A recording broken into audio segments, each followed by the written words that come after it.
नमस्कार। डॉक्टर हरि सिंह गौर विश्वविद्यालय के टीचिंग लर्निंग सेंटर की ओर से आयोजित 3 दिवसीय राष्ट्रीय वेबिनार में आपका हार्दिक अभिनंदन है। 3 दिवसीय राष्ट्रीय वेबिनार का विषय है dialogue with Baba Saheb, a critical reflection on social science discourse. आज के सत्र का विषय है doctor B.R. Ambedkar as an educationist. मैं प्रोफेसर निरंजन सहाय, हिंदी विभाग, महात्मा गांधी काशी विद्यापीठ, इस विषय पर अपने विचार आपसे साझा करने जा रहा हूँ। प्रायः बाबा साहब भीमराव अंबेडकर को राजनैतिक नेतृत्व के लिए याद किया जाता है। उन्हें दलितों की मुक्ति के लिए किए गए प्रयासों के रूप में भी एक महान नायक के रूप में याद करने की परंपरा रही है। उन्हें इस रूप में भी याद किया जाता है कि उन्होंने भारतीय लोकतांत्रिक चेतना के बहुत सारे ऐसे महत्वपूर्ण बिंदुओं को समाहित किया जिसके बल पर भविष्य के भारत में अनुसूचित जाति के जीवन में आने वाली बहुत सारी समस्याओं को हल करने में हमें सहूलियत मिली। लेकिन उन्हें एक रूप में याद करने की प्रायः परंपरा नहीं रही है। वह यह रूप है कि एक शिक्षाविद के रूप में उनका मूल्यांकन किस रूप में हो। शिक्षाविद के रूप में मूल्यांकन के थोड़े बहुत प्रयास हुए हैं। जैसे प्रोफेसर सुखदेव थोराट ने इस विषय पर एक किताब प्रकाशित की है जिसमें डॉक्टर चालम ने इस मुद्दे पर व्यापक लेख लिखा है। साथ ही वसंत मून ने भी इस विषय पर थोड़ा विचार किया है। लेकिन जिस रूप में व्यापक रूप से विचार करने की ज़रूरत है उसमें बहुत सारी संभावनाएं अभी बाकी हैं। दरअसल बाबा साहब भीमराव अंबेडकर के जीवन का बहुत बड़ा हिस्सा शिक्षा संस्थानों से जुड़ा रहा। लिहाजा उन्होंने शिक्षाई जो संस्थान हैं उनके पुनर्गठन के लिए, शिक्षाई दुनिया के अकादमिक उत्कृष्ट यात्रा के लिए बहुत सारे विचार साझा किए हैं अपने लेखन के द्वारा। साथ ही उन्होंने पुनर्गठन में भी बहुत बड़ी भूमिका निभाई है। भारतीय विश्वविद्यालयों के शिक्षाई परिदृश्य के पुनर्गठन में उस जमाने में उन्होंने प्राथमिक शिक्षा पर भी संजीदगी से विचार किया है। इन सभी मुद्दों पर आज हम लोग बातचीत करेंगे। महिला शिक्षा में किए गए उनके प्रयास भी बेहद महत्वपूर्ण हैं, यह भी हमारी बातचीत का मुद्दा रहेगा। इन सभी बातों को समाहित करते हुए जिस एक पद के अंतर्गत हम इस पूरी यात्रा को समाहित करने की कोशिश करेंगे वह है जन शिक्षा। हम समझने की कोशिश करेंगे कि जन शिक्षा की अवधारणा जो हमारे सामने उभर कर आती है उसकी यात्रा में बाबा भीमराव अंबेडकर किस तरह से नेतृत्व करते हुए नजर आते हैं। भारतीय शिक्षा व्यवस्था आज जिस मुकाम पर खड़ी है उसके पीछे अनेक स्वप्न दृष्टाओं के सपने थे। बाबा भीमराव अंबेडकर उनमें बहुत महत्वपूर्ण है।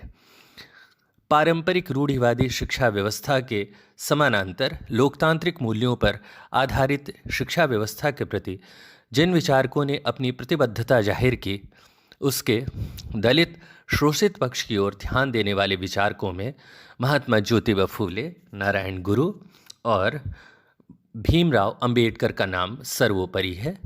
हंटर कमीशन को भेजे गए ज्ञापन में शिक्षा के जिन लोकतांत्रिक मूल्यों की ओर महात्मा ज्योतिबा फूले ने ध्यान आकृष्ट किया था वह इस सिलसिले में उल्लेखनीय है। इस धारा की अगली कड़ी यानी जो दलित, शोषित, प्रताड़ित भारतीय समाज का हिस्सा है उनकी चिंता को आगे बढ़ाने वाले दूसरे उल्लेखनीय विचारक हैं डॉक्टर भीमराव अंबेडकर। हम ऐसा कह सकते हैं कि डॉक्टर भीमराव अंबेडकर आधुनिक भारत के ऐसे विचारक के रूप में प्रतिष्ठित हैं जिन्होंने रूढ़िवादी वर्चस्व प्रेरित शिक्षा की असलियत को न सिर्फ बेनकाब किया बल्कि भारतीय शिक्षा में आमूलचूल बदलाव कैसे संभव हो इस मुद्दे पर ठोस ढंग से विचार किया। उनकी चिंता के केंद्र में शिक्षा की वह अवधारणा परवान चढ़ी जहाँ किसी तरह का भेदभाव न हो। उन्होंने बदलाव की बयार का जो सपना देखा उसकी भूमि ठोस सच्चाइयाँ थीं। कोई पलायनवादी, जीवन जगत विरोधी सच्चाइयों को अनदेखी करने वाली दृष्टि नहीं। परिवर्तन की यह अवधारणा जन शिक्षा से जुड़ती है। उनके शैक्षिक विचारों का कैनवास बेहद विस्तृत है। जहां न सिर्फ अनुसूचित जाति की शिक्षा के सरोकार हैं, बल्कि स्त्री शिक्षा और शिक्षाई समझ के सांस्कृतिक, राजनैतिक और सामाजिक संस्थाओं में हस्तक्षेप की अवधारणा के सवाल भी दिगर हैं। उनके शैक्षिक सरोकारों को समझने के पहले यह जानना ज़रूरी है कि क्यों इस सत्र के आरंभ में मैंने उन्हें जन शिक्षा का पैरोकार कहा था। दरअसल भारतीय शिक्षा को रूढ़िवादियों की दुनिया से बाहर निकाल आम आदमी, अन्य शब्दों में शोषित, प्रताड़ित, अनुसूचित जाति और स्त्री संदर्भों से संबद्ध करने का युगांतकारी आंदोलन 19वीं शताब्दी में महात्मा ज्योतिबा फूले और सावित्रीबाई फूले द्वारा शुरू किया गया था।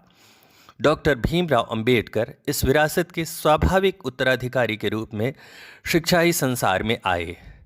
इस अर्थ में उन्हें जन शिक्षा का पक्षधर विचारक कहना अतिशयोक्ति न होगा। प्रख्यात विचारक के.एस. चालम ने अपने उल्लेखनीय शोध Dalit emancipation through education and Ambedkar नामक निबंध में उन्हें एक ऐसे विचारक के रूप में याद किया है जिन्होंने अपने जीवन काल का आधा समय शिक्षा की दुनिया में बिताया। इस दुनिया में उन्हें 3 रूपों में रेखांकित किया जा सकता है: विद्यार्थी, शिक्षक और शैक्षिक संस्थाओं के निर्माता के रूप में। डॉक्टर चालम आगे कहते हैं, जन शिक्षा के उत्तराधिकारी अंबेडकर के शैक्षिक योगदान सामाजिक और राजनैतिक अवदान से कहीं अधिक मूल्यवान हैं। उनका मानना था कि शिक्षा किसी समुदाय के भविष्य निर्माण में वह स्थायी बदलाव संभव करती है जिसकी गूंज बहुत दूर तक मौजूद रहती है। यही कारण है कि डॉक्टर भीमराव अंबेडकर केवल बुद्धिजीवियों या कार्यकर्ताओं यानी एक्टिविस्ट को ही आकर्षित नहीं करते, बल्कि आज भी उनके अनुयायियों के ध्येय वाक्य के रूप में उनका यह आह्वान मौजूद है कि शिक्षित बनो, संगठित हो और संघर्ष करो। यदि कोई उनके आंदोलन का अध्ययन शैक्षिक, सामाजिक और राजनैतिक संदर्भों में विभाजित कर संपन्न करे, तब यह बात साफ तौर पर उभर कर आएगी कि उन्होंने अपने जीवन में समय, शक्ति और मेधा का अधिकांश हिस्सा शैक्षिक सरोकारों को समर्पित किया। एक ऐसे विचारक के रूप में डॉक्टर अंबेडकर के मूल्यांकन के विविध संदर्भ हैं। शिक्षा को अनुसूचित जाति या उस जमाने में व्यवहृत किए जाने वाले शब्द दलित का व्यवहार करें तो उस मुक्ति का आधार मानने वाले विचारक डॉक्टर भीमराव अंबेडकर की मानसिक निर्मितियों के मूल में जिन शिक्षा शास्त्रियों की अहम मौजूदगी रही, उनमें जॉन डीवी का नाम बहुत महत्वपूर्ण है। कोलंबिया विश्वविद्यालय में जब डॉक्टर अंबेडकर अध्ययन कर रहे थे, उस वक्त जॉन डीवी उनके अध्यापक थे। पहले अंतर्राष्ट्रीय मानवाधिकार घोषणा पत्र के सशक्त हस्ताक्षर के रूप में डॉक्टर अंबेडकर के दिलो दिमाग पर जादू की तरह छा जाने वाले जॉन डीवी को उद्धृत करते हुए डॉक्टर भीमराव अंबेडकर ने टिप्पणी की, मेरे वे सभी परिवर्तनकामी विचार जिनका रिश्ता सामाजिक और सांस्कृतिक बदलावों से संबद्ध है, उनकी वैचारिक निर्मिति में जॉन डीवी की केंद्रीय भूमिका थी। एक शोधार्थी के रूप में उन्होंने जॉन डीवी से बहुत कुछ सीखा। भारत सरकार की ओर से प्रकाशित डॉक्टर भीमराव अंबेडकर ग्रंथावली का संपादन वसंत मून ने किया है। बाबा साहब अंबेडकर समग्र ग्रंथावली का प्रकाशन महाराष्ट्र शासन की ओर से किया गया था और उसके प्रधान संपादक थे वसंत मून जी। उन्होंने अंबेडकर पर एक किताब लिखी है जो राष्ट्रीय पुस्तक न्यास से प्रकाशित है। उन दिनों को याद करते हुए लिखा है वसंत मून जी ने। मैं वसंत मून के लिखे गए अंश का प्रशांत पांडे के द्वारा अनुदित हिस्सा आपसे साझा कर रहा हूँ। वसंत मून जी कहते हैं, भीमराव सन 1913 से 1916 तक न्यूयॉर्क शहर में ही रहे। स्वतंत्रता की देवी का पुतला उस शहर के निकट ही है। मुंबई के एलिफिस्टन कॉलेज के कुंद वातावरण और न्यूयॉर्क के स्वतंत्र प्रिय तथा बंधन रहित जीवन का तुलनात्मक अध्ययन उनका मन अवश्य कर रहा होगा। उन दिनों कोलंबिया विश्वविद्यालय में John Dewey, James Shotwell, Edwin Seligman, James Harvey Robinson, Franklin Giddings और अलेक्जेंडर गोल्डन वेजर जैसे दिग्गज विद्वान शिक्षा प्रदान करते थे। अमेरिका की विचारधारा से संबद्ध जीवन पर उन सब का बहुत प्रभाव था। इन महान अध्यापकों के साथ व्यतीत किए गए समय में उन्हें आशावादी और प्रगतिशील तथा व्यापक विचारों की दीक्षा मिलना स्वाभाविक ही था। इस संदर्भ में हम भारतीय मनीषा गौतम बुद्ध को भी याद कर सकते हैं, जो पूरी उम्र गौतम बुद्ध को प्रभावित करते रहे। ठीक उसी तरह से हम कबीर को भी याद कर सकते हैं। हम सभी जानते हैं कि बाबा साहब भीमराव अंबेडकर के पिताजी कबीरपंथी थे, लिहाजा कबीर और बुद्ध के विचारों का उनके मानसिक निर्मितियों पर गहरा असर पड़ा था। यानी इन पाश्चात्य विचारकों और दो भारतीय विचारक, यदि हम याद कर लें गौतम बुद्ध और कबीर को, तब उनका भी असर उनके मानसिक निर्मितियों पर पड़ा। डॉक्टर भीमराव अंबेडकर ने अपने अध्ययन के दरमियान इतिहास, समाजशास्त्र, मानववंश शास्त्र, तत्वज्ञान, मानसशास्त्र तथा अर्थशास्त्र का अध्ययन पूरी तरह से किया। जॉन डीवी के विचारों की छाप उनकी अनेक पुस्तकों में साफ तौर पर नजर आती है। वे कक्षा में अध्यापन करते समय भी जॉन डीवी की शैली का अनुकरण करते थे। अनहिलेशन ऑफ कास्ट, जात पात तोड़ने के विषय पर लिखी गई अपनी किताब में उन्होंने स्पष्ट रूप से लिखा है, जॉन डीवी मेरे अध्यापक थे, मैंने उनसे बहुत कुछ सीखा है। सन 1939 के 20 अक्टूबर की जॉन डीवी ने अपने 80वें जन्मदिवस के उपलक्ष्य में जनतंत्र शासन पर एक महत्वपूर्ण लेख लिखकर अपने विद्यार्थियों को संदेश के रूप में प्रस्तुत किया था। इस समारोह में हालांकि डॉक्टर अंबेडकर उपस्थित नहीं हो पाए, लेकिन इस लेख की प्रतिलिपि बनाकर उन्होंने विशेष रूप से अपने पास संभाल कर रखा था। अपने जिस प्राध्यापक के साथ उन्होंने भारत लौटने पर भी पत्र व्यवहार बनाए रखा, वे थे डॉक्टर सेलिगमन। जब वे सिडनहम में प्राध्यापक थे, तब उन्होंने अपने कुछ विद्यार्थियों को भी डॉक्टर सेलिगमन के पास भेजा था। वे अमेरिका में अध्ययन करते समय भी भारतीय समस्याओं पर विचार किया करते थे। उनके पठित निबंधों और प्रस्तुत किए गए प्रबंधों का भारत से गहरा रिश्ता होता था। उन्होंने अमेरिकावासी निग्रो समाज के सवालों का भारतीय अस्पृश्यों की समस्या के साथ एकीकरण नहीं किया। अपने भारतीय जाति निबंध में उन्होंने यह सिद्धांत प्रतिपादित किया कि अस्पृश्य समाज से संबंधित भेदभाव वांशिक नहीं है, वरन वे भारतीय संस्कृति का एक अविभाज्य अंग है। उनके भविष्य के सारे अनुसंधानों का यही मूल स्रोत रहा है। इस तरह डॉक्टर भीमराव अंबेडकर अमेरिका में जब रह रहे थे विद्यार्थी के रूप में, तब लगातार वे अपनी साधना में रत रहते थे। वे प्रतिदिन लगातार 18 घंटे अविराम अध्ययन करते थे। सन 1915 में उन्होंने administration and finance of east India company विषय पर अपना शोध प्रबंध प्रस्तुत कर एमए की उपाधि प्राप्त की। इन्हीं दिनों ये national dividend of India a historical and analytical study विषय पर भी शोध कार्य किया। उन्होंने यह शोध प्रबंध सन 1916 में कोलंबिया विश्वविद्यालय को विचारार्थ प्रस्तुत किया और इसे सन 1925 में लंदन की पी.एस. किंग एंड कंपनी में the evolution of provincial finance in British India नाम से प्रकाशित किया गया। ये सारी बातें इस बात की ओर संकेत करती है कि शिक्षा को लेकर अपनी मानसिक निर्मितियों के सिलसिले में डॉक्टर भीमराव अंबेडकर किस तरह सक्रिय थे।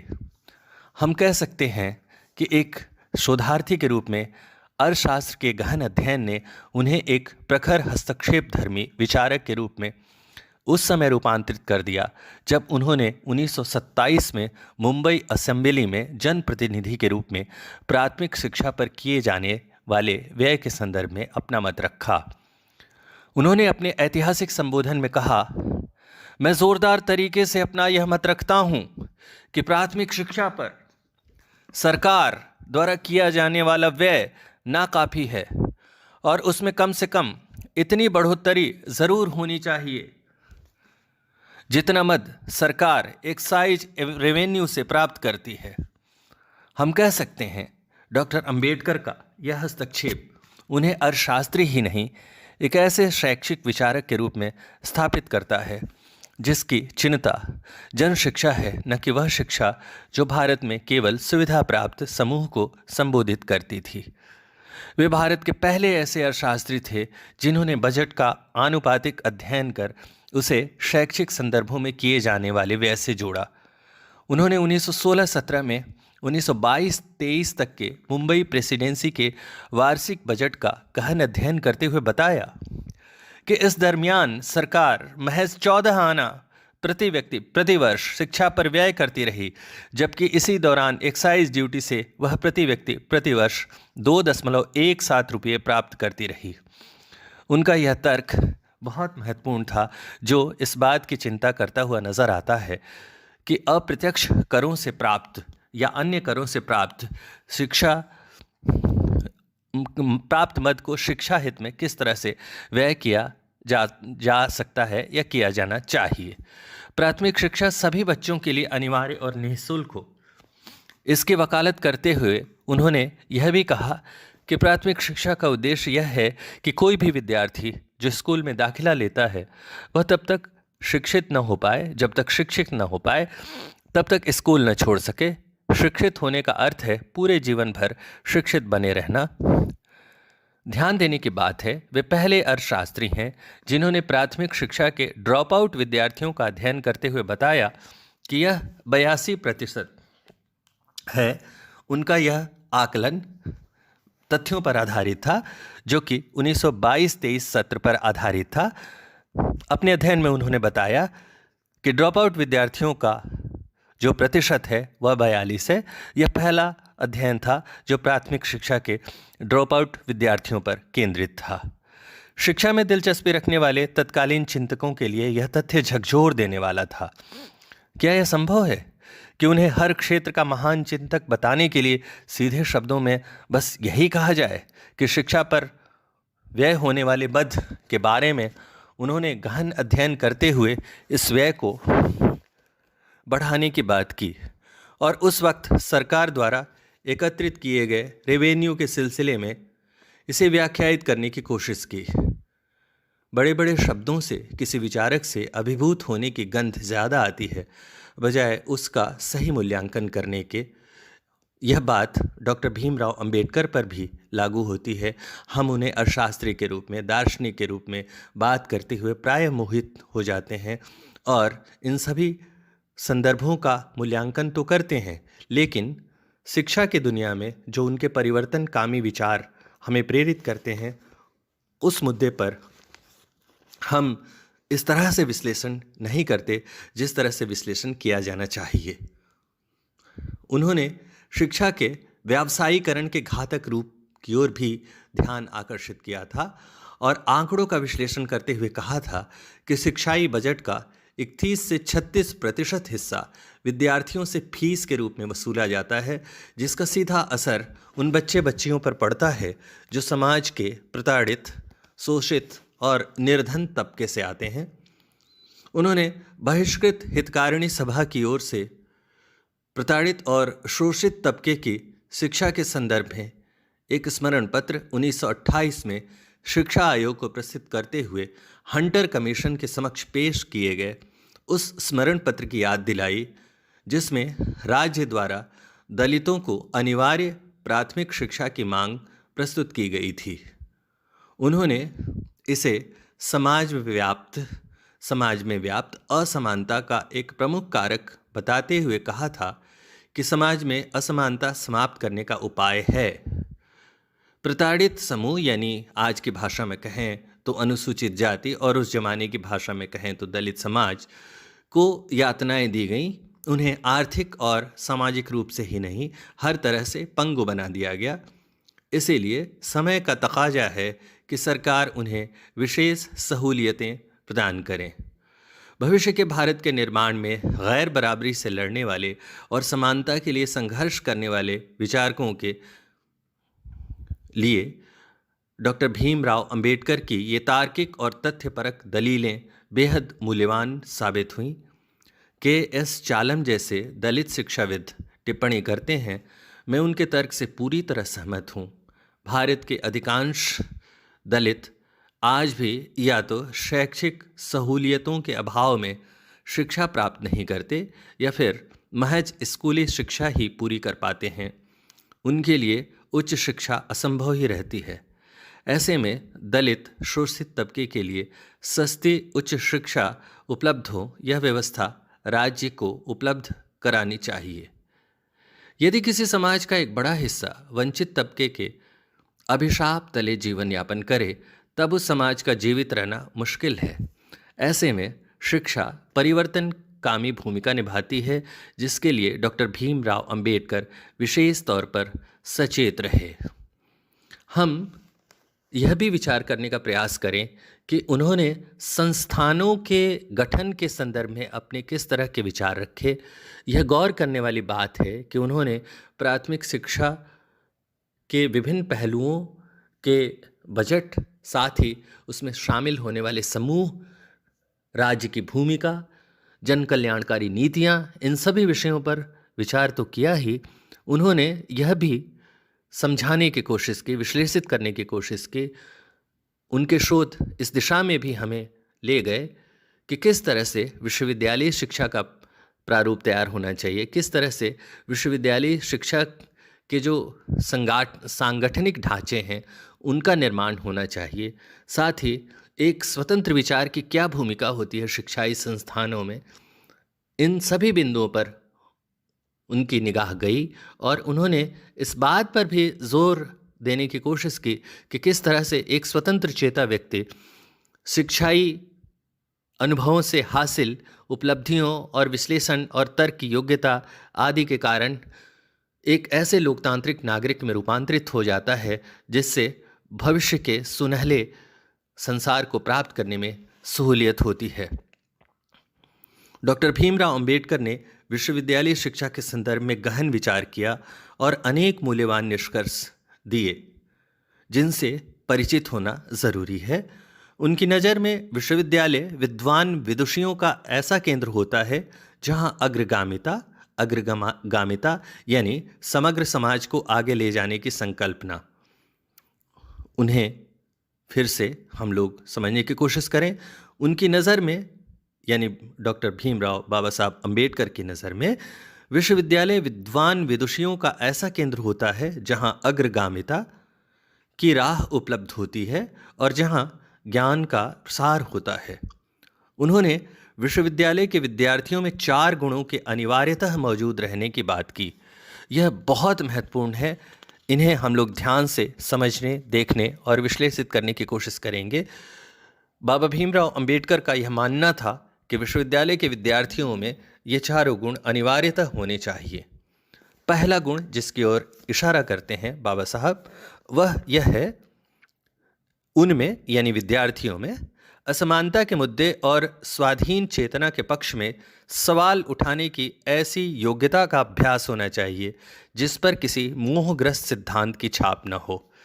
यानी प्रश्नाकुलता की ओर वे इशारा करते हैं। हम सभी जानते हैं कि भारतीय मनीषा, भारतीय परंपरा ने सवालों को उठाने को लगातार महत्व दिया है। नचिकेता ने जब सवाल उठाया था, जब वे सवाल कर रहे थे, तब बहुतों को दिक्कत हुई थी। हम याद कर सकते हैं कि बाजश्रवा को भी दिक्कत हुई थी। हम यह भी याद कर सकते हैं कि यमराज ने भी उसका सामना किया था। इस रूपक के माध्यम से हम उस जमाने की केवल उस दृष्टि को याद कर सकते हैं जो इस पौराणिक आख्यान में या इस रूपक में इस बात की ओर हमारा ध्यान आकर्षित करते हैं कि किस तरह से भारतीय परंपरा ने प्रश्न उठाने की परंपरा को महत्व दिया है। नचिकेता अपने पिता से असहमत हो सकते थे, सवाल उठा सकते थे। ठीक इसी तरह से सवाल उठाने की बहुत सारी इच्छाएं हमें गौतम बुद्ध में दिखाई पड़ती है। वे भी सवाल उठा रहे थे कि मनुष्य बीमार क्यों होता है। वे सवाल उठा रहे थे कि मनुष्य वृद्ध क्यों होता है। वे सवाल उठा रहे थे कि मनुष्य दुखी क्यों होता है। ये सभी सवाल या कबीर के जो सवाल थे, ये सभी सवाल भारतीय परंपरा के उस पक्ष की ओर हमारा ध्यान आकर्षित करते हैं जिनमें सवाल उठाने की योग्यता को एक महत्वपूर्ण मानव मूल्य के रूप में स्वीकार किया गया है। इस मानव मूल्य को स्वीकार करते हुए डॉक्टर भीमराव अंबेडकर की नज़र भी जाती है और वे यानी बाबा साहब विश्वविद्यालय के विद्यार्थियों में जिन 4 गुणों के अनिवार्यतः मौजूद रहने की बात करते हैं, उनमें पहली बात ही यही है कि विद्यार्थियों में असमानता के मुद्दे और स्वाधीन चेतना के पक्ष में सवाल उठाने की ऐसी योग्यता का अभ्यास होना चाहिए जिस पर किसी मोहग्रस्त सिद्धांत की छाप न हो। राज्य की ऐसी नीतियां जिनके चलते कोई समूह पीछे छूट जाता हो, उनके बारे में बिना लाग लपेट के विचार प्रकट करने की योग्यता और प्रतिगामी ताकतों के पुरजोर विरोध की समझ होनी चाहिए। बाबा साहब भीमराव अंबेडकर विद्यार्थियों में इस समझ को विकसित होता हुआ भी देखना चाहते थे कि एक विद्यार्थी को राष्ट्र के समग्र निर्मितियों की ओर ध्यान देने की आदत होनी चाहिए। उन्हें इस बात का ख्याल रखना चाहिए कि राष्ट्र की निर्मितियों में शामिल सभी समूहों, सभी आवाज़ों को परखने की और स्वीकार करने की योग्यता हो। वे तीसरी बात कह रहे हैं जो विद्यार्थियों में अनिवार्यता होनी चाहिए, किसी विचार के स्वीकार और अस्वीकार करने के ठोस तर्क की काबिलियत होनी चाहिए। इस सिलसिले में हम लोग याद कर सकते हैं भारतीय शिक्षा व्यवस्था ने आज़ादी के बाद जब एक लोकतांत्रिक नागरिक की बहुत सारी योग्यताओं का आकलन किया, तब यह भी दर्ज किया कि किस तरह का लोकतांत्रिक नागरिक निर्मित होना चाहिए जो कि शिक्षा के बाद निर्मित होता है। और बाबा साहब अंबेडकर के इस विचार को हम लोग माध्यमिक शिक्षा आयोग 1952 की संस्तुति में भी देख सकते हैं। बाबा साहब कह रहे हैं कि विद्यार्थियों में यह अनिवार्य योग्यता होनी चाहिए कि किसी विचार के स्वीकार या अस्वीकार करने के ठोस तर्क की काबिलियत, और इसे माध्यमिक शिक्षा आयोग 1952 इस रूप में दर्ज करता है। एक लोकतांत्रिक नागरिक में सच को झूठ से अलग छांटने, प्रचार से तथ्य अलग करने, धर्मांधता और पूर्वग्रहों के खतरनाक आकर्षण को अस्वीकार करने की समझ और बौद्धिक क्षमता होनी चाहिए। वह न तो पुराने को इसलिए नकारे क्योंकि वह पुराना है, न ही नए को इसलिए स्वीकार करे क्योंकि वह नया है, बल्कि उसे निष्पक्ष रूप से दोनों को परखना चाहिए और साहस से उसको नकार देना चाहिए जो न्याय और प्रगति के बलों को अवरुद्ध करता हो। माध्यमिक शिक्षा आयोग 1952 की यह संस्तुति बहुत महत्वपूर्ण है और डॉक्टर भीमराव अंबेडकर की यह जो चिंतन है, कहना होगा कि माध्यमिक शिक्षा आयोग की पृष्ठभूमि में डॉक्टर भीमराव अंबेडकर की यह सोच बहुत महत्वपूर्ण भूमिका अदा कर रही थी, जिसमें वे यह स्वीकार कर रहे थे कि किसी विश्वविद्यालयी छात्र में यह योग्यता अनिवार्यता होनी चाहिए कि किसी विचार के स्वीकार या अस्वीकार करने के ठोस तर्क की काबिलियत। अंतिम बात जो बाबा साहब कह रहे हैं किसी विद्यार्थी में क्या होनी चाहिए, कह रहे हैं कि उन्हें उस स्वाधीन चेतना के विकास की योग्यता पैदा करना चाहिए जिसके अंतर्गत कोई विद्यार्थी किसी विषय के मूल्यांकन, परीक्षण और स्व अर्जित मूल्यों के आलोक में एक चिंतक के रूप में रूपांतरित हो सके। मैं ध्यान दिलाना चाहता हूं आप सभी को इस तथ्य की ओर कि वे साफ तौर पर यह मान रहे हैं कि वह शिक्षा महत्वपूर्ण है जिसके कारण कोई विद्यार्थी किसी चिंतक के रूप में रूपांतरित होता है। मुझे नरेश सक्सेना की एक कविता याद आ रही है। नरेश सक्सेना हिंदी के एक बड़े कवि हैं। वे कहते हैं, दीमकों को पढ़ना नहीं आता, वे चाट जाती हैं पूरी की पूरी किताब। यानी पढ़ना केवल हरफों से गुजरना नहीं है, केवल शब्दों से गुजरना नहीं है, बल्कि पढ़ने की क्रिया विद्यार्थियों को चिंतक के रूप में रूपांतरित करने की यात्रा भी है। बाबा भीमराव अंबेडकर यह मानते थे कि किसी विद्यार्थी में चिंतक के रूप में रूपांतरित होने की योग्यता का विकास अवश्य करना चाहिए। आज के भारत के शिक्षा संबंधी विमर्शों में इन सवालों से रूबरू हुए बिना शिक्षा नीति की व्यापक अवधारणा हासिल करना मुश्किल है। ये वो मूल्य हैं जिन पर बेहद विस्तार से काम करने की आवश्यकता है। डॉक्टर अंबेडकर ने अपने समय में इन मानकों के आधार पर मुंबई विश्वविद्यालय की आलोचना की थी। उन्होंने मुंबई प्रेसिडेंसी सभा में विश्वविद्यालय के तत्कालीन स्वरूप पर सवाल उठाए, जिसका प्रभाव पहले मुंबई विश्वविद्यालय संशोधित अधिनियम पर पड़ा। फिर सरकार द्वारा गठित विश्वविद्यालय पुनर्गठन आयोग 1925 में यह गठित हुआ था, पर भी उनके विचारों की अनगूंज सुनाई पड़ी। उनकी नज़र में विश्वविद्यालय महज परीक्षा संचालन केंद्र नहीं होता, वह दरअसल एक ऐसा ज्ञान केंद्र होता है जो समाज के सभी तबकों के लिए योग्यता विकास के समान अवसर मुहैया कराता है। उन्होंने महाविद्यालयों में विश्वविद्यालयी अध्यापक अध्यापिकाओं यानी प्रोफेसरों के पढ़ाने और अनुभव अर्जित करने की वकालत की। वे भारत के पहले शिक्षाविद हैं जिन्होंने अकादमिक मामलों में विश्वविद्यालय विद्वत परिषद एकेडमिक काउंसिल को संपूर्ण अधिकार देने की बात की थी।